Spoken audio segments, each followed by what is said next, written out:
Samsung Galaxy A52 bisa dibilang series A yang ini A52 ini paling banyak dicari ketimbang series A yang lainnya. Sebenarnya perbedaannya apa sih dengan series A yang lainnya? Nah, untuk harganya sendiri pun untuk A52 ini berada di 5 juta dan untuk high end-nya itu lebih tinggi dari A52 itu ada di 72 itu sekitar 6 jutaan. Nah, kenapa ini yang bisa paling worth it? Nah, untuk perbedaan yang paling jelasnya sih, untuk yang series A52 ini, dia salah satu HP yang sudah menggunakan OIS. OIS itu adalah Optical Image Stabilization, itu untuk menangkap sebuah image itu lebih, atau menangkap sebuah gambar dengan foto lebih jernih pada saat kondisi low light. Nah, jadi tanpa low light pun sebenarnya hasilnya juga udah jernih, tapi dalam kondisi low light, dia dapat menangkap hasil itu sesuai dengan saat kondisi saat terang. Dan untuk perbedaannya, yang series A32 di bawahnya A52 ini, dia belum mendapatkan yang OIS tersebut. Dan untuk secara chipset, dia tidak menggunakan Snapdragon. Dan di HP A52 ini, dia sudah menggunakan chipset yang Snapdragon. Dan A52 ini juga sudah mendapatkan rating water resistance di IP67. Dan baterainya itu terdapat di 4500 mAh. Itu lebih kecil dibandingkan dengan A32 dan juga A72, itu di 5000 mAh. Mungkin untuk menekan cost, makanya baterainya di A52 ini diturunin. Nah, saat pembelian HP ini, teman-teman akan mendapatkan satu buah HP, satu buah pin set untuk membuka bagian SIM, kemudian teman-teman juga akan mendapatkan buku garansi dan juga buku manualnya. Nah, di dalamnya juga teman-teman akan mendapatkan satu buah case, kemudian dia juga memberikan sebuah charger dan juga kabel USB-C-nya. Itu yang terdapat pada dalam box ini. Kemudian untuk varian warna Samsung A52 ini, dia menggunakan nama-nama seperti Awesome. Ini aku di tanganku saat ini. Ini yang di tanganku saat ini itu namanya Awesome Violet. Jadi dia punya warna ungu, putih, hitam, dan juga biru. Dia punya 4 varian warna. Desain dari HP ini patut diacungi jempol desainnya, karena dengan desainnya estetik dan juga elegan. Bahkan untuk bagian belakangnya ini, coatingnya itu menggunakan coating Dove, membuat HP ini terkesan mewah. Kemudian yang pada bagian kamera ini, dia menyatu dengan sisi lensanya, jadi tidak terlihat begitu menonjol. Kemudian dari sisi kanan pada HP ini, dia terdapat volume button dan juga untuk power buttonnya. Kemudian di bagian sisi atas ini adalah untuk penempatan memori dan juga SIM card-nya. Kemudian untuk port pendukung lainnya terdapat di sisi bawah, ini berupa headphone jack, USB-C, dan untuk speaker. Dan untuk speakernya ini dia sudah stereo, dia terdapat di sisi bawah dan juga atas. Hanya saja di bagian atas ini dia dekat kamera dan tidak begitu kelihatan. Tapi suara yang dihasilkan ini masih bagus. Kemudian Samsung A52 memiliki ukuran layar yang pas digenggam di tangan, yaitu berukuran 6,5 inch. Dan untuk resolusinya berada di 2400 x 1080p dengan refresh rate 90 Hz. Panel yang digunakan pun sudah Super AMOLED, warna yang dihasilkan dari HP ini terasa jernih banget dan kontras. Untuk HP ini bisa digunakan untuk menonton Netflix maupun untuk dengar lagu pun ini terasa sangat kencang sekali dan nyaman untuk digunakan.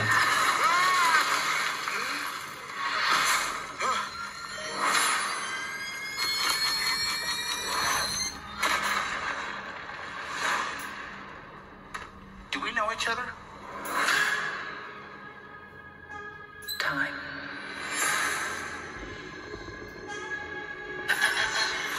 Reality.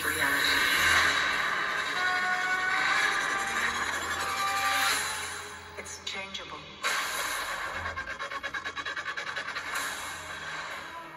Where you wanna be? Untuk kekuatan performa dari HP satu ini tidak perlu diragukan lagi karena dia menggunakan RAM sebesar 8GB. Dan juga untuk memorinya, teman-teman bisa pilih untuk yang 128GB atau mau yang 256GB untuk memorinya. Dan jika teman-teman ingin menambahkan untuk memory card-nya, teman-teman bisa menambahkan hingga 1TB. Kemudian untuk sisi kamera belakangnya ini, untuk kamera utama itu 64MP dengan fitur OIS. Nah, ini jika digunakan untuk foto dalam kondisi gelap, itu akan terasa lebih jernih untuk hasil fotonya. Dan juga didukung dengan lensa lainnya, yaitu terdapat ultrawide, depth, dan juga makro. Nah, untuk di bagian depannya ini, dia terdapat 32MP. Berikut ini adalah contoh dari video dan juga foto yang dihasilkan dari HP satu ini.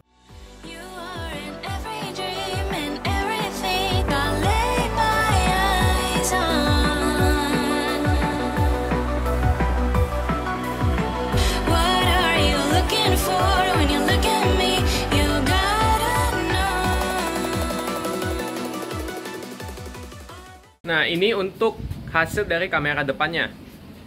Ini teman-teman bisa nilai sendiri hasilnya seperti apa. Menurut aku sih ini bagus banget ya.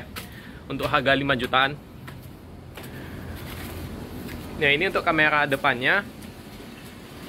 Dan untuk stabilization-nya ini oke sih. Nih ya. Kita ke tempat lebih cerah. Nah, teman-teman bisa nilai sendiri untuk hasilnya gimana. Sekarang kita akan mencoba untuk kamera belakangnya. Oke, nah ini untuk kamera belakangnya. Gila sih, ini jernih banget. Coba kita zoom ya. Nah, ini untuk zoom kali 10. Ini wide-nya 0,5. Gila sih, hasilnya bagus banget.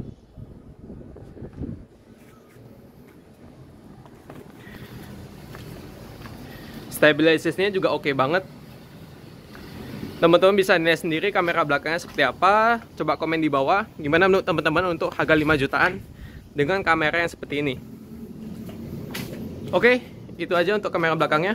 Kemudian baterai dari HP satu ini itu terdapat di 4500 mAh dan juga untuk dengan fast charging-nya di 25 watt. Yang diklaim sama si Samsung sendiri kalau dicas dalam waktu 30 menit itu akan mendapatkan sampai 50% baterainya. Dan dari hasil penggunaanku sehari-hari, aku merasa dari HP Samsung ini itu terasa lumayan boros, tapi masih dapat digunakan dalam satu harian. Borosnya kenapa? Mungkin bisa disebabkan karena chipsetnya dan juga untuk layar AMOLED-nya yang membutuhkan daya lebih tinggi. Kemudian dari HP ini sudah menggunakan chip Snapdragon 720G. Saat digunakan bermain game seperti Genshin Impact di HP ini terasa lancar dan tidak ada overheating. Nah, untuk settingan defaultnya ini terdapat pada settingan low. Tapi jika teman-teman ingin menaikkannya ke level medium, di awal permainan masih akan terasa lancar, tapi lama-kelamaan akan terasa mulai patah-patah dan juga terdapat sedikit panas di bagian belakangnya. Kemudian jika untuk digunakan untuk bermain game yang booming seperti Ragnarok X, di HP ini terasa lancar dan tidak ada kendala sama sekali. Jadi menurutku chip ini cukup untuk digunakan bermain game berat sekalipun, hanya saja ada keterbatasan pada beberapa game yang itu membutuhkan chip yang lebih tinggi lagi. Nah, kesimpulan dari Samsung A52 ini, menurutku ini merupakan salah satu series A Samsung yang paling bagus sih. Dengan harga yang lumayan terjangkau dibanding yang lainnya, yang paling worth it anggapannya. Dengan chipset yang mendukung dan juga fungsionalitas kamera yang sudah lumayan bagus di HP ini. Kemudian tidak cuma dari secara spesifikasi dan secara desain pun, di HP ini terasa lumayan estetik dan juga elegan saat digunakan. Jadi bisa dibilang itu merupakan nilai plus sih dari HP ini. Yang meskipun desain yang seperti itu banyak digunakan di brand-brand lainnya, tapi menurutku feel-nya masih belum bisa dapat sebagus seperti Samsung ini saat menerapkan desainnya seperti ini. Menurutku ini desainnya gampang ditiru, tapi feel-nya itu beda. Teman-teman harus coba sendiri sih bahwa bisa ngebedain sebenarnya feel-nya itu seperti apa. Ini kalau gembis kayak gini sih. Oke, sekian untuk video kali ini. Saya Peter dari Tech Talk. Terima kasih yang sudah menonton. Sampai berjumpa di video selanjutnya.